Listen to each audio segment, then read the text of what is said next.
France इंतहाई जदीद कौम है, लेकिन आम अभी भी पाकिस्तान से ही आते हैं।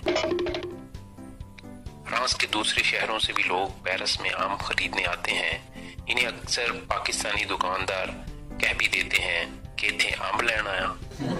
वो आगे से मुस्कुरा के जी जी कह देते हैं। फ्रांस में गलत फ्रेंच बोलना सही इंग्लिश बोलने से बहुत बेहतर है।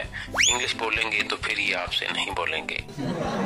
अक्सर फ्रेंच ऐसे मिलेंगे जिन्हें इंग्लिश भी आती होगी, आपकी बात भी समझ लेंगे, पर जवाब फ्रेंच में ही देंगे, ये जानते हुए भी कि आपको फ्रेंच नहीं आती, क्योंकि फ्रेंचियों का कहना है कि अगर आपको फ्रेंच नहीं आती तो इसमें हमारा कोई कसूर नहीं।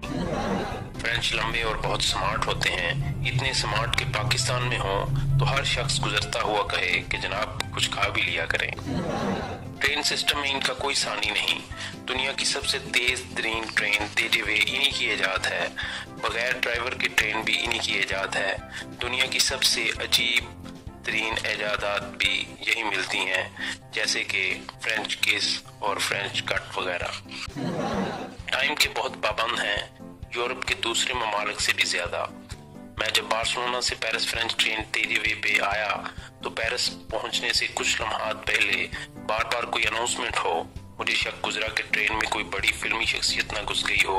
ज़हन में कभी एंजेलिना जूली और कभी निकोल किडमैन, यहाँ तक कि वीना मलिक की तरफ भी ज़हन चला गया।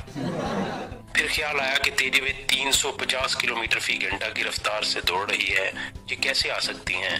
दिल फिर भी कहे कि आ गई हैं, जैसे भी आई हैं। हो सकता है कि स्पाइडरमैन की तवज्जो से आई हों, इस मार्के के बानी वही होंगे।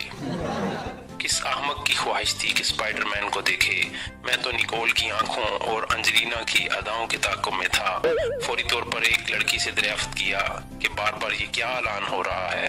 फरमाने लगी कि ट्रेन 3 मिनट देर से पेरिस पहुंच रही है। ये सुनते ही मैं सर पकड़ के बैठ गया।